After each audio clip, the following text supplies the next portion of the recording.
kind of moves organically through seasons 2, 3, 4. Now she's this super badass, capable survivalist teenager, and kind of full circle in a sense that now it's her role to protect AJ. And she's kept that hat the whole time. She's kept that hat. Gosh.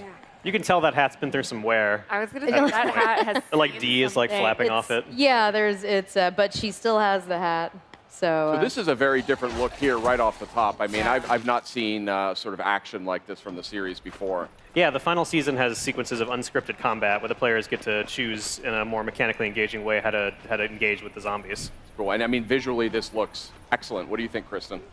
I mean, I'm completely blown away by the visuals. This is probably the most realistic that this has ever looked. Like going back from the first season to here is mind blowing. To be able to see this big change. I'm super excited for this too because Clementine has now sort of become a mentor, not a mentor, but she's looking over somebody like someone used to do for her. So now she has AJ, she's looking out for him and trying to protect him. Can you tell us a little bit about what that's going to be like? Yeah, so like you're saying, basically Clementine, who learned all the lessons from Lee, now has someone of her own to protect. And she's done an excellent job at the start of the season about teaching him how to survive in the zombie apocalypse. They're many years into it now, and both she and AJ know all the tricks and stuff to deal with a world full of zombies. And yeah, because AJ was born into this Exactly. world. AJ was born in this world and didn't know a world before there were zombies at all. So he's a very different character to raise than Clementine was in the first season. So here we're also seeing inside, it's that she finds a school and a group of other kids in this world that there's no adults around. Yeah, so the thrust of the season is Clementine has been traveling in the apocalypse for so long, and she's been on the road, and she's trying to finally find someplace where she might be able to settle down and call home. And she finds an abandoned boarding school for troubled youth. Yeah.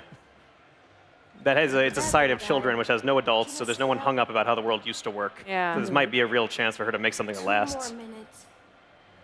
Is she going to be moving into a leadership role here, or is she sort of just getting her wits about her? She's really capable, so people will start to look to her for examples of how things should go. But how that develops, you'll have to play the season to find out. Yeah. So we're seeing some classic dialogue choices here. And it's definitely familiar to me as somebody who's played so many games in the series. But are we still going to have these sort of tough, a very interesting choice, and what made you want to kind of take this character in this direction? I think, like you said, it's full circle. It's kind of a natural direction for her character to go. She was taken care of by someone who taught her, and so as she's gotten older and learned to survive better, she's trying to pass those lessons on to someone else. Because it's something that sort of represents, passing knowledge on like that is one of the only things that represents a kind of permanence in the Walking Dead world. So one thing I got to ask, and you probably won't tell me anything, but the series is sort of famous for bringing back characters, in surprising ways. So without spoiling anything, might we see a familiar face or two? I can confirm we will see a familiar face or two in the season, and I will not tell you who. Okay. What else are you proud of? I mean, what are you particularly engaged with in development here that you really want people to know about? Well, I come specifically from the cinematic angle of this thing. I've been working as the director at Telltale for ages, and I think the work our animators and our cinematic team have done make the Telltale games, and particularly Walking Dead final season, really stand out from other games of this type. It looks like a really well-shot movie, and everything is carefully crafted to give the player this experience that'll make them feel it the most that they possibly can. So I think the visual presentation of it and the cinematography in particular is something that's really special about our games. Melissa, as an actor, what does Clementine sort of represent for you? Oh man, that goes deep. I mean, it's been such a huge part of my life. I think I can speak for all of us who work. There's actually, traveling and developing this insanely awesome fan base, whom I'm so eternally grateful for. I mean, this is a fan-driven game. Literally, your choices are what drives this game. So I'm just honored to be Clementine, and of course, I'm sad it's coming to an end. But I feel like it's in a good span. I'm trying to wrap my head around. I'm going to need a serious support staff on that last recording session. But it's just been such an amazing part of my journey. So, yeah. One thing I want to point out here is we're seeing some overhead camera that is completely different for this series, right? Yeah, so this The camera for this system for this season is an orbital cam. So you get a third-person look, so you really get to kind of dig into the environments. And there's a big emphasis on exploration and actually looking around 3D spaces. Say, it looks like we're moving more than we ever really have before. Yeah, exactly. It's less of the fixed traditional nav camera type stuff from the previous adventure gaming seasons, and is more of a modern orbital camera that allow you to explore the environments in great detail. And the environments look amazing, so you're going to want to explore the hell out of them. And the combat, it's no longer just QTEs anymore. It is no longer just QTs. There's sections of unscripted combat where you get to choose how you engage zombies in a sort of higher level of danger and difficulty we've had in the game before, and in addition to cinematic sequences of QTEs for like really flashy stuff. Could you tell us who this character we're seeing here is, this blonde gentleman? Yeah, so this mulleted individual is Marlon, who is the leader of the abandoned boarding school that Clementine finds. He's kind of keeping this group of kids together in the apocalypse, and he's going to be a really important character for the season in this episode. Interesting. And where is Clementine right now? Like, where is she mentally? Where is she? You know, where does the game sort of show her starting off? The game opens with Clementine and AJ on the road, and they're kind of really at the wit's end of how long they've been doing this kind of journey. They're really good at it, but they're running low on food, and they've been continually. And Clementine's had tons of those fail around her, as Walking Dead groups tend to do throughout all the other seasons. So this season has her best chance at something that might last and be more permanent in this kind of world. And it takes a bit of bravery, you know, to reinvest in something like that after it hasn't worked out so many times. So yeah, it really speaks to Clementine's resilience as a survivor and everything she picked up from what she learned from Lee, that she's still trying. She's never stops trying. That's right. Game is looking really, really good. I mean, this is a visual leap in a major way. Yeah, I can't wait. So when is this coming out? It's really cool to meet the fans and talk all things Walking Dead with them. I mean, this is a fan-driven game, so. And you've been a part of it for how long now?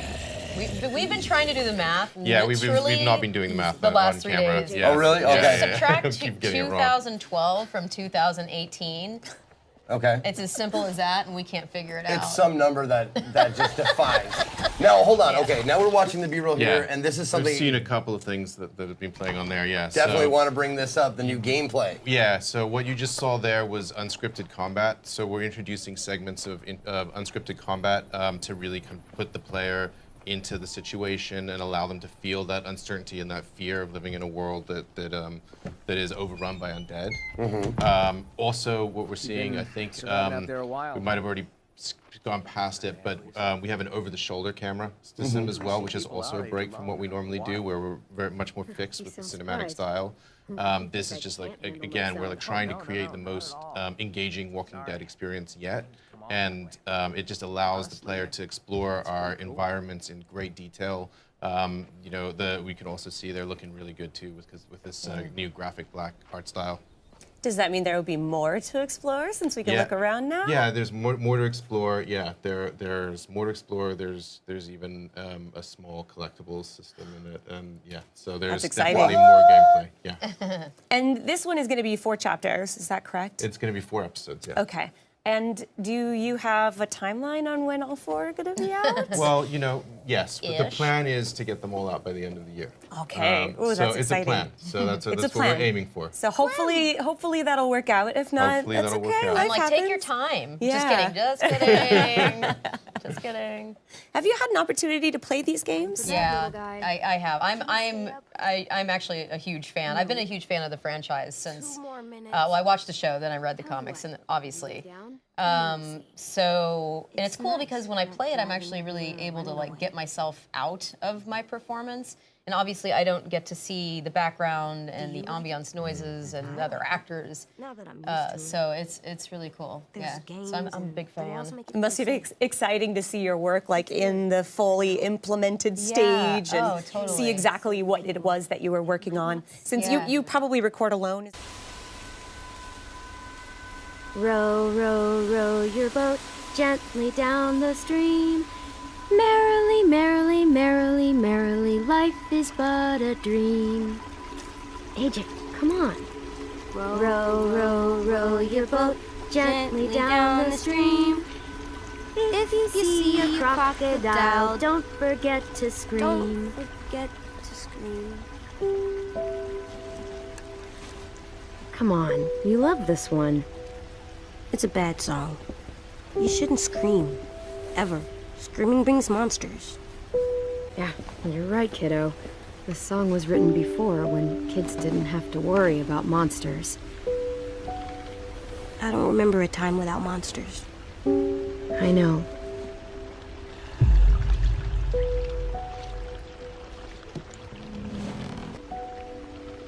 Never go alone. Never go alone, right.